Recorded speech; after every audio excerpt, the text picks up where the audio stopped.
নমস্কার বন্ধুরা, কৃষক বন্ধু প্রকল্পের ভেরিফিকেশন শুরু হয়ে গেছে। আর এই ভেরিফিকেশন ফর্মের উপর দিকে রয়েছে কেবিআইডি। তো এই কেবিআইডিটা কোথায় পাবেন, কিভাবে পাবেন, সেটাই এই ভিডিওতে দেখাবো। আর উপরের দিকে 8 নাম্বার ঘরে রয়েছে এএসডিডি তালিকাভুক্ত। তো এই এএসডিডি তালিকাভুক্ত কী জিনিস সেটা একটু পরে বলবো। এখন আমি আপনাদেরকে দেখাচ্ছি কেবিআইডি কিভাবে খুঁজে বের করবেন। তো কেবিআইডি বের করার জন্য আপনারা প্রথমে আপনাদের মোবাইলে থাকা যে কোনো একটি ব্রাউজার খুলে নেবেন। এবার ব্রাউজার খোলা হয়ে গেলে আপনারা সার্চ বক্সে কৃষক বন্ধু লিখে সার্চ করবেন। এবার কৃষক বন্ধু লিখে সার্চ করার পর আপনাদের সামনে সবার প্রথমেই যে ইউআরএলটা আসবে তার উপরে ক্লিক করবেন। এবার এখানে ক্লিক করার পর আপনাদের সামনে কৃষক বন্ধুর ওয়েবসাইটটি খুলে যাবে।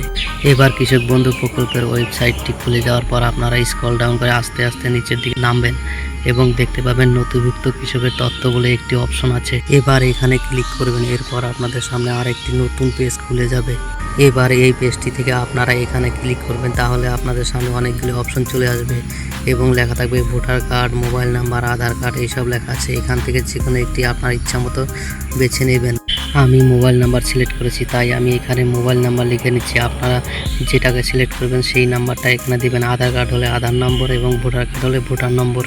এবার আপনাদের আইডি নম্বর লেখা হয়ে গেলে এই বক্সের উপরে ক্লিক করতে হবে। তারপরে আপনাদের সামনে এরকম ইমেল আসবে। এখানে লেখা থাকবে সিলেক্ট অল ইমেজ উইথ কার অথবা অন্য কিছু, সেই সমস্ত ইমেজকে সিলেক্ট করতে হবে। তারপরে একটু নিচে এসে ভেরিফাইয়ে ক্লিক করতে হবে।